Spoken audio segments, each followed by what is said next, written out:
ਸ਼੍ਰੀ ਵਾਹਿਗੁਰੂ ਜੀ। ਸਤਨਾਮ ਸ਼੍ਰੀ ਵਾਹਿਗੁਰੂ ਸਾਹਿਬ ਜੀ। ਡੰਡੋਤ ਬੰਦਨ ਅਣਖ ਵਾਰ, ਸਰਬ ਕਲਾ ਸਮਰੱਥ, ਡੋਲਣ ਤੇ ਰੱਖੋ ਪ੍ਰਭੂ, ਨਾਨਕ ਤੇ ਕਰ ਹੱਥ।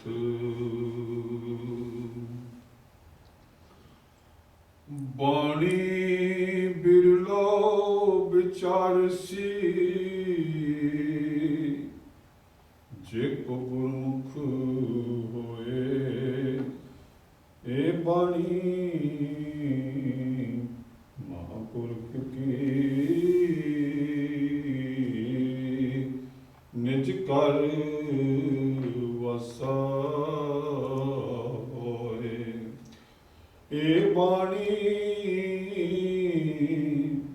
ਮਹਾਂਪੁਰਖ ਕੀ, ਨਿਜ ਕਰ ਵਸਾ ਹੋਏ। ਸ਼੍ਰੀ ਵਾਹਿਗੁਰੂ ਜੀ। ਸਤਨਾਮ ਸ਼੍ਰੀ ਵਾਹਿਗੁਰੂ ਸਾਹਿਬ ਜੀ। ਸੋਦਰ ਰਾਗ ਆਸਾ ਮਹੱਲਾ ਪਹਿਲਾ। ਇਕ ਓੰਕਾਰ ਸਤਿਗੁਰ ਪ੍ਰਸਾਦ। ਸੋ ਦਰ ਤੇਰਾ ਕਿਹਾ ਸੋ ਕਰ ਕਿਹਾ, ਜਿਤ ਬੈ ਸਰਬ ਸਮਾਲੇ। ਵਾਜੇ ਤੇਰੇ ਨਾਦ ਅਨੇਕ ਅਸੰਖਾ, ਕੇਤੇ ਤੇਰੇ ਵਾਵਨ ਹਾਰੇ। ਕੇਤੇ ਤੇਰੇ ਰਾਗ ਪਰੀ ਸਿਉ ਕਈ ਹੈ, ਕੇਤੇ ਤੇਰੇ ਗਾਵਨ ਹਾਰੇ। ਗਾਵਨ ਤੁਧਨੋ ਪਵਨ ਪਾਣੀ ਬਸੰਤਰ, ਗਾਵੇ ਰਾਜਾ ਧਰਮ ਦੁਆਰੇ। ਗਾਵਨ ਤੁਧਨੋ ਚਿਤ ਗੁਪਤ ਲਿਖ ਜਾਣਨ, ਲਿਖ ਲਿਖ ਧਰਮ ਵਿਚਾਰੇ। ਗਾਵਨ ਤੁਧਨੋ ਈਸ਼ਰ ਬਰਮਾ ਦੇਵੀ, ਸੋਹਣ ਤੇਰੇ ਸਦਾ ਸੁਆਰੇ। ਗਾਵਨ ਤੁਧਨੋ ਈਸ਼ਰ ਬ੍ਰਹਮਾ ਦੇਵੀ, ਸੋਹਣ ਤੇਰੇ ਸਦਾ ਸੁਆਰੇ। ਗਾਵਨ ਤੁਧਨੋ ਇੰਦਰ ਇੰਦਰਾਸਨ ਬੈਠੇ, ਦੇਵਤਿਆਂ ਦਰ ਨਾਲੇ। ਗਾਵਨ ਤੁਧਨੋ ਸਿੱਧ ਸਮਾਧੀ ਅੰਦਰ, ਗਾਵਨ ਤੁਧਨੋ ਸਾਧ ਵਿਚਾਰੇ। ਗਾਵਨ ਤੁਧਨੋ ਜਤੀ ਸਤੀ ਸੰਤੋਖੀ, ਗਾਵਨ ਤੁਧਨੋ ਵੀਰ ਕੁਰਾਰੇ। ਗਾਵਨ ਤੁਧਨੋ ਪੰਡਤ ਪੜਨ ਰਖੀਸਰੇ, ਜੁਗ ਜੁਗ ਵੇਦਾ ਨਾਲੇ। ਗਾਵਨ ਤੁਧਨੋ ਮੋਹਣੀਆਂ ਮਨ ਮੋਹਨ, ਸੁਰਗ ਮਛ ਪਿਆਲੇ। ਗਾਵਨ ਤੁਧਨੋ ਰਤਨ ਉਪਾਏ ਤੇਰੇ, 68 ਤੀਰਥ ਨਾਲੇ। ਗਾਵਨ ਤੁਧਨੋ ਜੋਧ ਮਹਾਬਲ ਸੂਰਾ, ਗਾਵਨ ਤੁਧਨੋ ਖਾਣੀ ਚਾਰੇ। ਗਾਵਨ ਤੁਧਨੋ ਖੰਡ ਮੰਡਲ ਬ੍ਰਹਮੰਡਾ, ਕਰ ਕਰ ਰੱਖੇ ਤੇਰੇ ਧਾਰੇ। ਸੇਈ ਤੁਧਨੋ ਗਾਵਨ ਜੋ ਤੁਧ ਭਾਵਨ, ਰਤੇ ਤੇਰੇ ਭਗਤ ਰਸਾਲੇ। ਹੋਰ केते तुद नु गावन, से मैं चित न आवन, नानक क्या विचारे।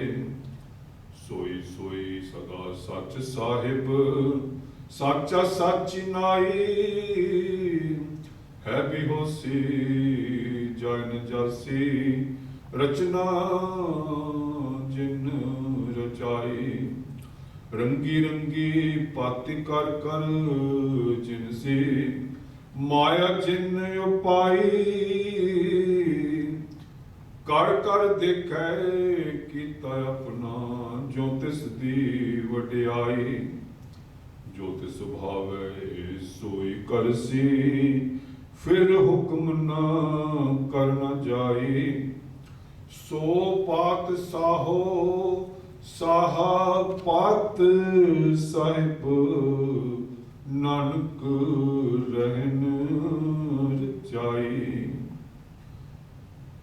जो तिस भावे सोई करसी, फिर हुक्म न करना जाई। सो पात साहो साहा पत साहिब, नानक रहन रजाई। वाहिगुरू जी का खालसा, वाहिगुरू जी की फतेह। परम सत्कारयोग गुरु रूप साध संगत जीओ, आप जी ने सोदर रहरास बाणी दे पहले शब्द का पाठ सरवण किया है। ये शब्द पहले पातशाह श्री गुरु नानक देव जी महाराज की रचना है।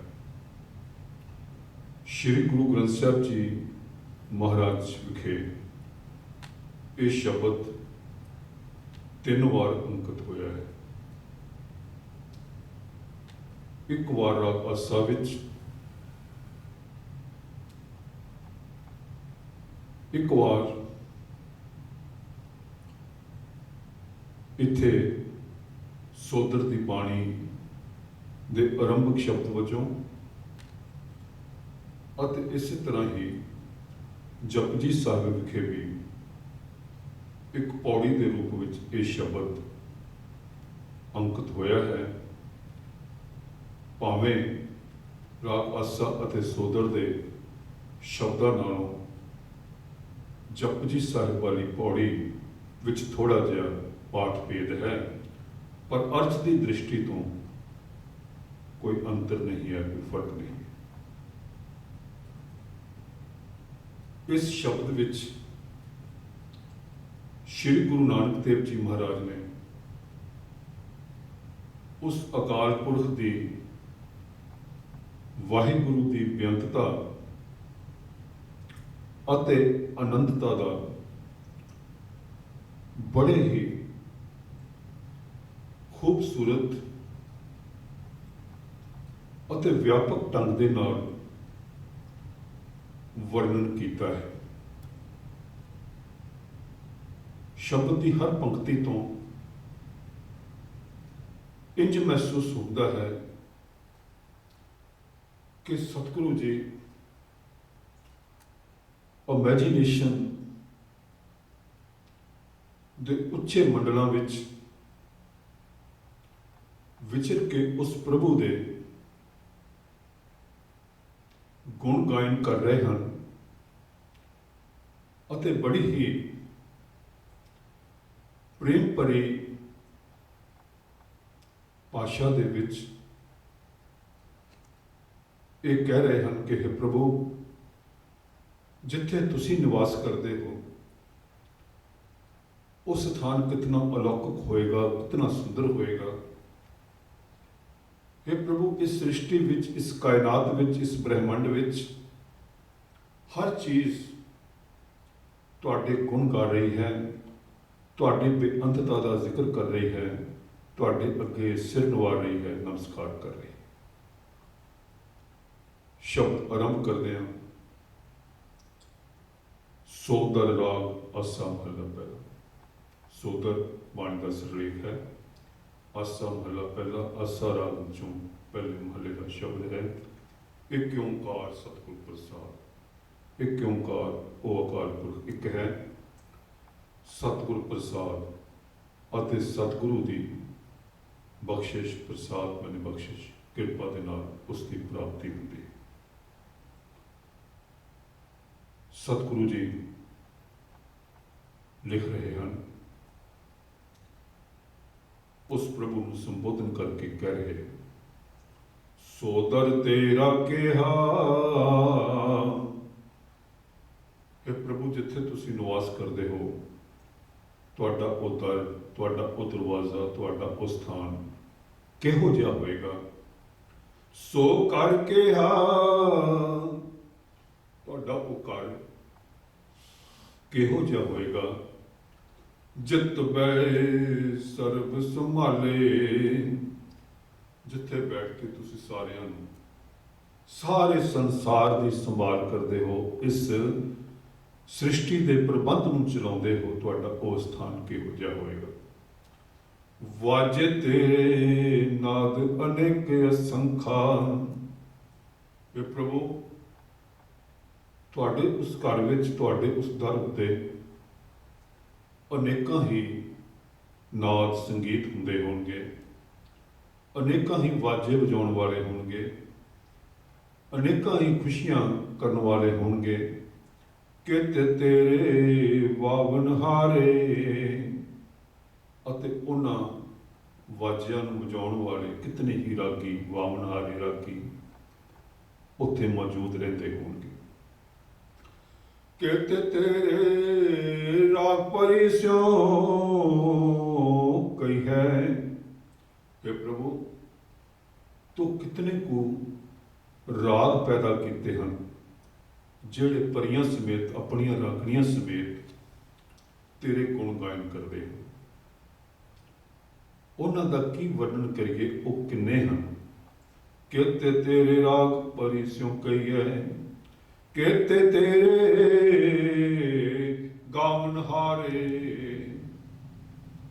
ਤਨ ਸਾਰੀ ਸ੍ਰਿਸ਼ਟੀ ਗਾ ਰਹੀ ਹੈ, ਤੇਰੀ ਪ੍ਰਸ਼ੰਸਾ ਕਰ ਰਹੀ ਹੈ। ਕਿੰਨੇ ਹਨ ਤੇਰੇ ਗਾਉਣ ਵਾਲੇ, ਕੋਈ ਕੀ ਅਨੁਮਾਨ ਲਗਾਵੇ, ਮੈਂ ਕੀ ਕਹਿ ਸਕਦਾ। ਗਾਵਨ ਤੁਧਨੋ ਪਵਨ ਪਾਣੀ ਬੈਸੰਤਰ। हे प्रभु, तेरे गुण सारे ही गा रहे हैं। पवन, हवा भी तेरे गुण गा रहे हैं। पानी, पानी भी, सागर भी, दरिया भी, नदियां सब तेरे ही गुण गा रहे हैं। बैसंतर, बैसंतर अग्नि, अग्नि भी तेरे गुण गा रहे हैं। जितने भी कुदरत दे दृश्य सानू नजर आउंदे हन, सारे ही हे प्रभु तेरे गुण गा रहे। राजा धर्म दुआरे, धर्मराज जिसका पुराने ग्रंथों में जिक्र आउंदा है कि इस जीवन की समाप्ति ते मनुख उस दे दरबार में हाजिर हुंदा है। महाराज जी कहते हैं कि वह धर्मराज भी हे अकाल पुरख तेरे गुण गा रहा है, तेरे दरवाजे ते खलोता अरदासा कर रहे हैं। गावन तुधनो चित गुप्त, तैनू चित्र ते गुप्त भी गाउंदे हन। जो भारती अते पौराणिक कथावां अनुसार वो दो परमात्मा के दूत हैं, जो हर वेले मनुख के नाल रहिंदे अते मनुख के कामां दा हिसाब लिख के अखीर विच वो धर्मराज के कोल पहुंचाउंदे। महाराज जी कहते हैं कि भाई देखो, ये चित्रगुप्त वर्गे फरिश्ते भी, धर्मराज के दूत भी उसनूं गा रहे। फिर प्रभु तैनूं चित्रगुप्त भी गा रहे, वो चित्रगुप्त तेरा गायन कर रहे हैं, जिन्हां दा लिखिया होया, जिन्हां दे लेखे तैयार किए हुए धर्मराज दे विचार अधीन आउंदे हन। ਅਤੇ ਜਿਨ੍ਹਾਂ ਤੇ ਵਿਚਾਰ ਕਰਕੇ ਧਰਮਰਾਜ ਇਸ ਸੰਸਾਰਿਕ ਜੀਵਾਂ ਨੂੰ ਸੁੱਖ ਅਤੇ ਦੁੱਖ ਦਿੰਦਾ ਹੈ। ਗਾਵਨ ਤੁਧਨੋ ਚਿਤ ਗੁਪਤ ਲਿਖ ਜਾਣਨ, ਲਿਖ ਲਿਖ ਧਰਮ ਵਿਚਾਰੇ। ਜਿਨ੍ਹਾਂ ਦੇ ਲਿਖੇ ਹੋਏ ਲੇਖਿਆਂ ਨੂੰ ਵੇਖ ਕੇ ਧਰਮਰਾਜ ਵਿਚਾਰ ਕਰਕੇ ਜੀਵਾਂ ਨੂੰ ਨਿਆਂ ਬਖਸ਼ਿਸ਼ ਕਰਦਾ ਹੈ। ਗਾਵਨ ਤੁਧਨੋ ਈਸ਼ਰ ਬ੍ਰਹਮਾ ਦੇਵੀ। हे प्रभु, ईश्वर शिव जो इस संसार को खत्म करने वाला देवता किया जाता है, वो भी तेरे गुण गायन कर रहे हैं। ब्रह्मा जिस पर एक कहा जाता है कि उसने सृष्टि बनाई है, वो सृष्टि को साजन वाला देवता है। सतगुरु जी कहते हैं कि हे प्रभु, ब्रह्मा भी तेरे दरवाजे ते खलोता तेरे गुण गा रहे हैं। जितनियां भी देवियां पुरानी कथावां विच आउंदियां ने, सतगुरु जी कहते हैं कि वो देवियां भी तेरे गुण गायन कर रही हैं। सोहन तेरे सदा सुवारे। इस संसार के जीवां नूं जिहड़े उन्हां नूं मनदे ने, इसे करके चंगियां लगदियां ने कि वो तेरी बख्शिश के नाल ही ये सारा कार्य कर रही हैं, तेरी प्रशंसा कर रही हैं। गावन तुधनो इंद्र, इंद्र आसन बैठे। इंद्र नूं स्वर्गलोक का राजा मन्निया जाता है। पुरानी कथावां विच महाराज जी कहते हैं कि इंद्र वर्गे जो स्वर्ग के राजे हैं, इंद्रासन अपने आसन ते अपने तख्त ते बैठ के होर देवतियां दे नाल रल के, देवतियां दर नाले जितने भी होर स्वर्ग के देवते हैं सारे नाल इकट्ठे होके इंद्र वर्गे देवते भी तेरे गुण गायन कर रहे। गावन तुधनो इंद्र इंद्रासन बैठे, देवतियां दर नाले। गावन तुधनो सिद्ध समाधि अंदर। अनेका ही सिद्ध योगी जो ये दावा करते हैं कि उन्होंने सिद्धियां हैं, करामातां हैं, शक्तियां हैं, वो समाधियां ला के मैडिटेशन में बैठ के हे प्रभु वो भी तेरे ही गुण गा रहे। गावन तुनो साध विचारे। इस तरह होर अनेका ही पुरुष जो अपने आप को संत जां साध कहते हैं, वो भी तेरिया ही विचारां करके तेरे गुण गाउंदे हैं, क्योंकि तू ही सब शक्तियों तो ऊपर की शक्ति है। गावन तुधनो जति सती संतोखी। जितने भी महापुरुष इस पृथ्वी ते संसार में आए ने, बड़े बड़े जति ब्रह्मचारी, सत पालन वाले, सच नाल जुड़न वाले, दानी पुरुष, संतोखी पुरुष इस संसार में आए, वो सारे ही तेरे गुण गा रहे। गावन तुधनो वीर करारे। बड़े बड़े वीर बहादुर योधे करारे, हिम्मत वाले, शक्ति वाले, वो भी तेरे ही गुण गाउंदे हैं। गावन तुधनो पंडित पढ़न रखी सर। जुग जुग वेदा नाले। हे प्रभु, अनेका ही पंडित, अनेका ही ऋषि मुनि जो वेदां का अध्ययन करते हैं, वेदां का पाठ करते हैं, सब समयां विच वो तेरे ही गुण गाउंदे रहते हैं, क्योंकि तू ही वो महान शक्ति है जिस दे विचों सारियां नूं ओट अते आसरा मिलता है। इस करके सारे तेरे ही गुण गा रहे। गावन तुधनो मोहनिया। स्वर्ग दे विच ऐसा ख्याल किया जाता है कि अनेका ही अपरछना सुंदरियां हैं। सुंदरियां की गल कह के स्वर्ग की कल्पना की जाती है। महाराज जी कहते हैं कि हे प्रभु, वो सारियां ही मोहनियां सुंदर स्त्रियां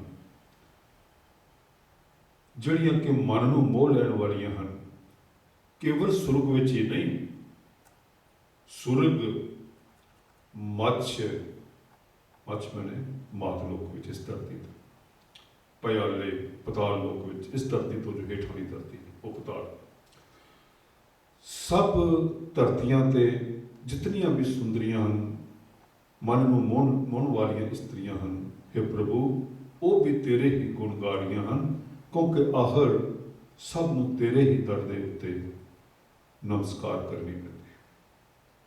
ਗਾਵਨ ਤੁਧ ਨੋ ਰਤਨ ਉਪਾਏ। ਪੁਰਾਣਿਕ ਕਥਾ ਵਿੱਚ ਇਹ ਜ਼ਿਕਰ ਆਉਂਦਾ ਹੈ ਕਿ ਦੇਵਤਿਆਂ ਅਤੇ ਰਾਖਸ਼ਾਂ ਨੇ ਖੀਰ ਸਮੁੰਦਰ ਨੂੰ ਰਿੜਕਿਆ, ਜਿਸ ਰਿੜਕਣ ਦੇ ਨਾਲ 14 ਰਤਨ ਪੈਦਾ ਹੋਏ, ਜਿਨ੍ਹਾਂ ਵਿੱਚੋਂ ਇੱਕ ਅੰਮ੍ਰਿਤ ਰਤਨ ਸੀ, ਜਿਹਦੇ ਵਾਸਤੇ ਦੇਵਤਿਆਂ ਅਤੇ ਰਾਖਸ਼ਾਂ ਦੇ ਵਿਚਕਾਰ ਯੁੱਧ ਹੋਇਆ। ਹੋਰ ਵੀ ਅਨੇਕਾਂ ਅਨਮੋਲ ਵਸਤੂਆਂ ਉਸ ਪੁਰਾਣੀ ਕਥਾ ਅਨੁਸਾਰ ਰਿੜਕ ਕੇ ਸਮੁੰਦਰ ਵਿੱਚੋਂ ਕੱਢੀਆਂ ਗਈਆਂ। ਮਹਾਰਾਜ ਜੀ ਕਹਿੰਦੇ ਨੇ ਕਿ ਜਿਤਨੇ ਵੀ ਰਤਨ ਉਪਾਏ ਪੈਦਾ ਹੋਏ ਦੱਸੇ ਜਾਂਦੇ ਹਨ, ਉਹ ਵੀ ਤੇਰੇ ਹੀ ਗੁਣ ਗਾਇਨ ਕਰ ਰਹੇ। 68 ਤੀਰਥ ਨਾਲੇ, 8 ਅਤੇ 60 68 ਹਿੰਦੂ ਧਰਮ ਦੇ ਵਿੱਚ 68 ਤੀਰਥਾਂ ਦਾ ਬਹੁਤ ਜ਼ਿਕਰ ਆਉਂਦਾ ਹੈ। 68 ਤੀਰਥ ਬਾਣੀ ਵਿੱਚ ਅਨੇਕਾਂ ਥਾਂ ਤੇ ਇਹ ਸੰਕੇਤ ਆਇਆ ਹੈ, ਤੇ ਸਤਿਗੁਰੂ ਜੀ ਕਹਿੰਦੇ ਹਨ ਕਿ ਭਾਈ ਯਾਦ ਰੱਖੋ ਕਿ 68 ਤੀਰਥ ਵੀ ਉਸ ਪ੍ਰਭੂ ਦੇ ਗੁਣਗਾਰ ਹੈ। ਤੀਰਥ ਉਸ ਸਥਾਨ ਨੂੰ ਕਹਿੰਦੇ ਨੇ ਜਿੱਥੇ ਇਸ਼ਨਾਨ ਕਰਨ ਨਾਲ ਸਾਰੇ ਪਾਪ ਦੂਰ ਹੋ ਜਾਣ, ਪਾਪ ਨਾਸ਼ਕ ਹੈ। ਮਹਾਰਾਜ ਕਹਿੰਦੇ ਨੇ ਕਿ ਇਹ ਸਾਰੇ ਤੀਰਥ ਵੀ ਉਸ ਪ੍ਰਭੂ ਦੇ ਨਾਮ ਤੇ ਸਿਮਰਨ ਵਿੱਚ ਜੁੜੇ ਹੋਏ ਹਨ। ਇਸ ਕਰਕੇ ਗੁਰਸਿੱਖਾਂ ਨੂੰ ਇਹ ਉਪਦੇਸ਼ ਹੈ ਕਿ ਉਹਨਾਂ ਨੂੰ ਤੀਰਥਾਂ ਤੇ ਇਸ਼ਨਾਨ ਕਰਨ ਦੀ ਲੋੜ ਨਹੀਂ, ਉਹਨਾਂ ਨੂੰ ਨਾਮ ਦੇ ਪ੍ਰਭੂ ਦੇ ਸਿਮਰਨ ਦੇ ਤੀਰਥ ਦਾ ਇਸ਼ਨਾਨ ਕਰਨਾ ਚਾਹੀਦਾ ਹੈ। ਸੋ ਮਹਾਰਾਜ ਕਹਿੰਦੇ ਨੇ ਕਿ 68 ਤੀਰਥ ਵੀ ਤੇਰੇ ਹੀ ਗੁਣਗਾਰ ਹੈ। ਗਾਵਨ ਤੁਧ ਨੋ ਜੋਧ ਮਹਾਬਲ ਸੂਰਾ। ਇਹ ਪ੍ਰਭੂ ਵੱਡੇ ਵੱਡੇ ਯੋਧੇ, ਮਹਾਬਲੀ ਸ਼ਕਤੀ ਵਾਲੇ ਸੂਰਮੇ, ਉਹ ਵੀ ਤੇਰੇ ਗੁਣਗਾਰ ਹੈ। ਗਾਵਨ ਤੁਧ ਨੋ ਖਾਣੀ ਚਾਰੇ। ਚਾਰੇ ਖਾਣੀਆਂ ਜੋ ਜੀਵਨ ਦੇ ਉਤਪੱਤੀ ਦੇ 4 ਤਰੀਕੇ ਹਨ, ਅੰਡਜ, ਅੰਡਿਆਂ ਰਾਹੀਂ, ਜੇਰਜ, ਜੇਰ ਰਾਹੀਂ, ਇਸ ਤਰ੍ਹਾਂ ਹੀ ਉਤਪੁਜ ਪ੍ਰਿਥਵੀ ਦੇ ਵਿੱਚੋਂ, ਧਰਤੀ ਦੇ ਵਿੱਚੋਂ, ਇਸੇ ਤਰ੍ਹਾਂ ਸੇਤਜ ਮੁੜਕੇ ਦੇ ਪਸੀਨੇ ਦੇ ਵਿੱਚੋਂ ਅਨੇਕਾਂ ਪ੍ਰਕਾਰ ਦੇ ਜੀਵ ਜਨਮ ਲੈਂਦੇ ਰਹਿੰਦੇ ਹਨ। ਇਹ ਚਾਰੇ ਖਾਣੀਆਂ ਵੀ, ਸਭ ਖਾਣੀਆਂ ਦੇ ਜੀਵ ਇਹ ਪ੍ਰਭੂ ਤੇਰੇ ਹੀ ਗੁਣ ਗਾਇਨ ਕਰ ਰਹੇ। ਗਾਵਨ ਤੁਧ ਨੋ ਖੰਡ ਮੰਡਲ ਬ੍ਰਹਮੰਡਾ। ਜਿਤਨੇ ਵੀ ਇਸ ਬ੍ਰਹਮੰਡ ਦੇ ਖੰਡ ਹਨ, ਹਿੱਸੇ ਹਨ, ਧਰਤੀ ਦੇ ਹਿੱਸੇ ਹਨ, ਜਿਤਨੇ ਵੀ ਮੰਡਲ ਹਨ, ਸੂਰਜ ਮੰਡਲ ਹਨ, ਜਿਤਨੇ ਵੀ ਪਲੈਨਟ ਹਨ, ਜਿਤਨੇ ਵੀ ਯੂਨੀਵਰਸ ਹਨ, ਬ੍ਰਹਮੰਡ ਹਨ, ਸਾਰੇ ਹੀ ਤੂੰ ਟਕਾ ਟਕਾ ਕੇ ਆਪੋ ਆਪਣੀ ਥਾਂ ਰੱਖੇ ਹੋਏ ਹਨ। ਕਰ ਕਰ ਰੱਖੇ ਤੇਰੇ ਧਾਰੇ, ਤੇਰੇ ਆਧਾਰ ਤੇ ਸਾਰੇ ਟਿਕੇ ਹੋਏ ਨੇ। हे ਪ੍ਰਭੂ ਤੇਰਾ ਸਾਰੇ ਹੀ ਸਿਮਰਨ ਕਰ ਰਹੇ ਹਨ, ਸਾਰੇ ਹੀ ਤੇਰੇ ਗੁਣ ਗਾਇਨ ਕਰ ਰਹੇ ਹਨ। ਸੇ ਤੁਧ ਨੂੰ ਗਾਵਨ ਜੋ ਤੁਧ ਭਾਵਨ। ਮਹਾਰਾਜ ਕਹਿੰਦੇ ਨੇ ਕਿ हे ਪ੍ਰਭੂ ਤੇਰੇ ਗੁਣ ਉਹੀ ਗਾਉਂਦੇ ਨੇ ਜਿਹੜੇ ਤੈਨੂੰ ਚੰਗੇ ਲੱਗਦੇ ਨੇ, ਜਿਨ੍ਹਾਂ ਤੋਂ ਪਿਆਰ ਕਰਦਾ ਹੈ, ਜਿਨ੍ਹਾਂ ਨੂੰ ਤੂੰ ਆਪਣਾ ਸਿਮਰਨ ਬਖਸ਼ਦਾ ਹੈ, ਉਹੀ ਤੇਰੇ ਗੁਣ ਗਾਉਂਦੇ ਨੇ। ਰਤੇ ਤੇਰੇ ਭਗਤ ਰਸਾਲੇ।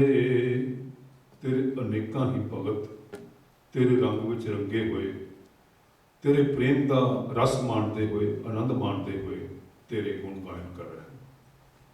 ਮਹਾਰਾਜ ਜੀ ਕਹਿ ਰਹੇ ਹਨ ਕਿ हे ਪ੍ਰਭੂ ਇੰਨੇ ਤਾਂ ਮੈਂ ਗਿਣ ਦਿੱਤੇ ਹਨ, ਪਰ ਹੋਰ ਵੀ ਕਿੰਨੇ ਹਨ, ਮੈਂ ਉਹਨਾਂ ਦੀ ਗਿਣਤੀ ਨਹੀਂ ਕਰ ਸਕਦਾ, ਮੇਰੇ ਉਹ ਖਿਆਲ ਵਿੱਚ ਵੀ ਨਹੀਂ ਆ ਸਕਦਾ। ਹੋਰ ਕੇਤੇ ਤੁਧ ਨੂੰ ਗਾਵਨ। ਹੋਰ ਕਿੰਨੇ ਤੈਨੂੰ ਗਾਉਂਦੇ ਨੇ। ਸੇ ਮੈਂ ਚਿਤ ਨ ਆਵਨ।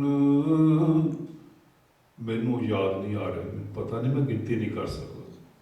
ਨਾਨਕ ਕਿਆ ਵਿਚਾਰੇ, ਮੈਂ ਨਾਨਕ ਕੀ ਵਿਚਾਰ ਦੇ ਸਕਦਾ ਹਾਂ? ਮੇਰੀ ਕੀ ਹਸਤੀ ਹੈ ਕਿ ਮੈਂ ਬਿਆਨ ਕਰ ਸਕਾਂ ਕਿ ਤੇਰੇ ਗੁਣ ਕੌਣ ਕੌਣ ਗਾ ਰਿਹਾ ਹੈ? ਸਾਰੀ ਕਾਇਨਾਤ ਹੀ ਤੇਰੇ ਗੁਣ ਗਾ ਰਹੀ ਹੈ। ਸੋਈ ਸੋਈ ਸਦਾ ਸੱਚ ਸਾਹਿਬ। ਮਹਾਰਾਜ ਕਹਿੰਦੇ ਨੇ ਕਿ ਉਹ ਸੱਚਾ ਸਾਹਿਬ ਅਕਾਲ ਪੁਰਖ ਵਾਹਿਗੁਰੂ ਉਹ ਹੀ ਹੈ ਜੋ ਹਮੇਸ਼ਾ ਵਾਸਤੇ ਹੈ, ਹਰ ਥਾਂ ਤੇ ਹੈ, ਹਰ ਸਰਲੇ ਵਿੱਚ। ਸੋਈ ਸੋਈ ਸਦਾ ਸੱਚ ਸਾਹਿਬ। ਹੋਰ ਕੋਈ ਸਾਹਿਬ ਨਹੀਂ ਹੈ, ਹੋਰ ਕੋਈ ਸੁਆਮੀ ਨਹੀਂ ਹੈ, ਮਾਲਕ ਨਹੀਂ ਹੈ, ਸਭ ਦਾ ਮਾਲਕ ਕੋਈ ਹੈ। ਸਾਚਾ ਸਾਚੀ ਨਾਈ, ਉਹ ਸੱਚਾ ਹੈ, ਕੇਵਲ ਉਹ ਹੀ ਸੱਚਾ ਹੈ। ਅਤੇ ਉਸ ਦੀਆਂ ਵਡਿਆਈਆਂ ਵੀ ਨਾਈ ਵਡਿਆਈ, ਉਹਦੀਆਂ ਵਡਿਆਈਆਂ ਵੀ ਸੱਚੀਆਂ ਹਨ।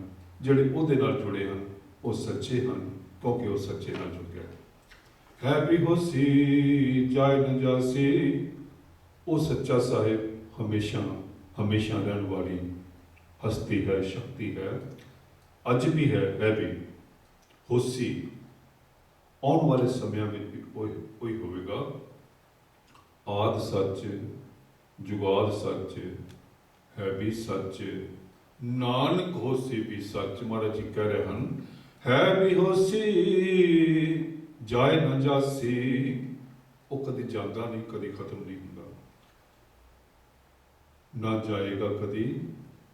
ਉਹ ਪ੍ਰਭੂ ਜਿਸ ਨੇ ਇਹ ਸਾਰੀ ਸ੍ਰਿਸ਼ਟੀ ਰਚਨਾ ਪੈਦਾ ਕੀਤੀ ਹੈ।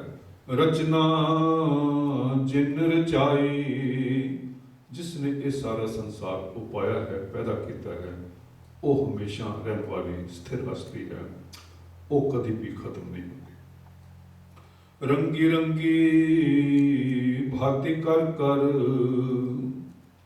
ਜਿਸ ਨੇ ਅਨੇਕਾਂ ਪ੍ਰਕਾਰ ਦੇ, ਅਨੇਕਾਂ ਰੰਗਾਂ ਦੀ, ਅਨੇਕਾਂ ਕਿਸਮਾਂ ਦੀ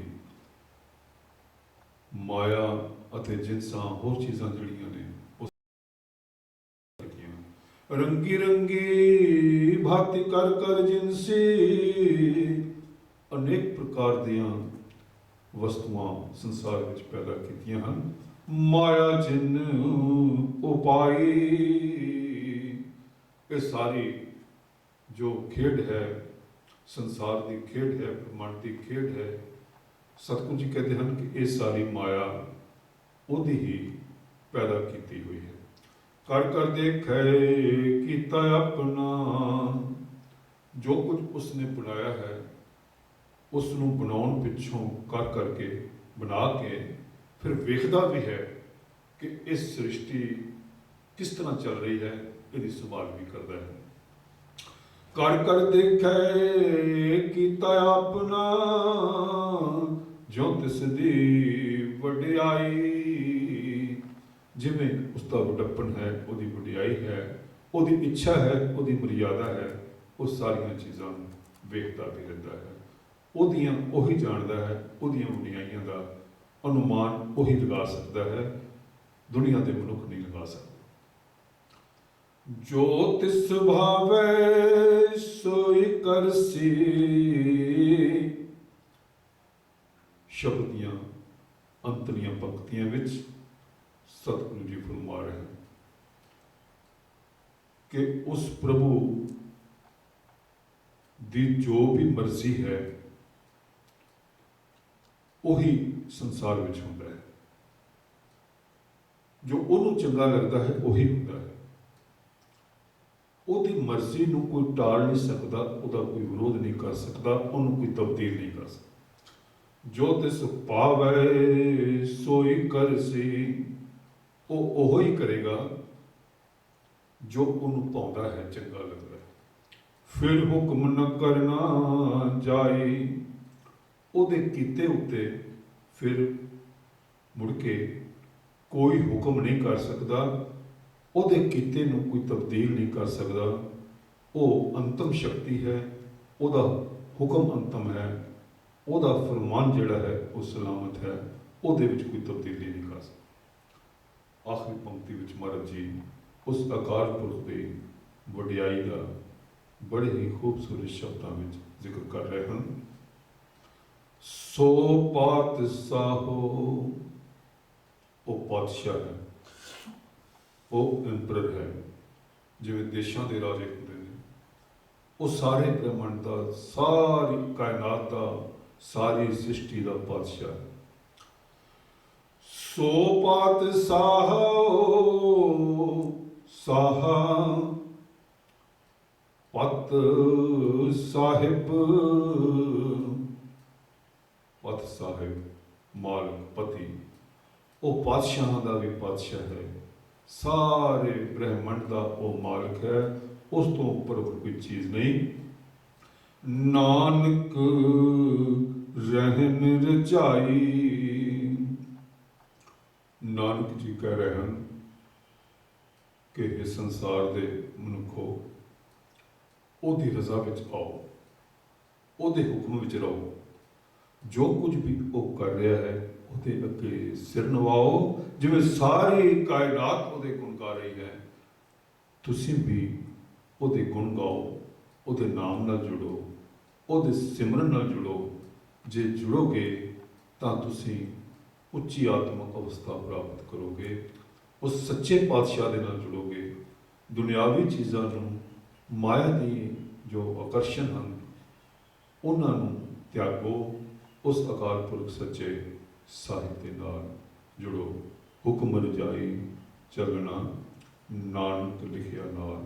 ਜਪਜੀ ਵਿੱਚ ਸਤਿਗੁਰੂ ਜੀ ਦੇ ਫਰਮਾਨ ਹਨ ਕਿ ਹੁਕਮ ਅਤੇ ਰਜ਼ਾ ਵਿੱਚ ਚੱਲਣਾ ਸੰਸਾਰ ਤੇ ਜੀਵਨ ਦਾ ਕਰਤੱਵ ਹੈ। ਸਾਧ ਸੰਗਤ, ਸਤਿਗੁਰੂ ਜੀ ਕਿਰਪਾ ਕਰਨ, ਬਖਸ਼ਿਸ਼ ਕਰਨ। ਇਸ ਸ਼ਬਦ ਵਿੱਚ ਉਹਨਾਂ ਨੇ ਪ੍ਰਭੂ ਦੀ ਬੇਅੰਤਤਾ ਦਾ ਜੋ ਸੁੰਦਰ ਚਿੱਤਰ ਖਿੱਚਿਆ ਹੈ, ਉਸ ਨੂੰ ਅਸੀਂ ਵੀ ਮਹਿਸੂਸ ਕਰੀਏ ਅਤੇ ਉਹਨਾਂ ਹੀ ਆਤਮਿਕ ਮੰਡਲਾਂ ਵਿੱਚ ਉਡਾਰੀਆਂ ਮਾਰ ਕੇ ਉਸ ਅਕਾਲ ਪੁਰਖ ਵਾਹਿਗੁਰੂ ਦੇ ਅੱਗੇ ਨਮਸਕਾਰ ਕਰੀਏ ਅਤੇ ਆਪਣੇ ਆਪ ਨੂੰ ਉਹਦੇ ਭਾਣੇ ਦੇ ਨਾਲ, ਉਹਦੇ ਨਾਮ ਦੇ ਨਾਲ, ਉਹਦੇ ਸਿਮਰਨ ਦੇ ਨਾਲ, ਉਹਦੀਆਂ ਵਡਿਆਈਆਂ ਦੇ ਨਾਲ, ਉਹਦੀ ਰਜ਼ਾ ਦੇ ਨਾਲ ਜੋੜ ਲਈਏ। ਸਤਿਗੁਰੂ ਜੀ ਕਿਰਪਾ ਕਰਨ, ਸਾਨੂੰ ਇਹ ਅਵਸਥਾ ਪ੍ਰਾਪਤ ਹੋਵੇ। ਵਾਹਿਗੁਰੂ ਜੀ ਕਾ ਖਾਲਸਾ, ਵਾਹਿਗੁਰੂ ਜੀ ਕੀ ਫਤਿਹ।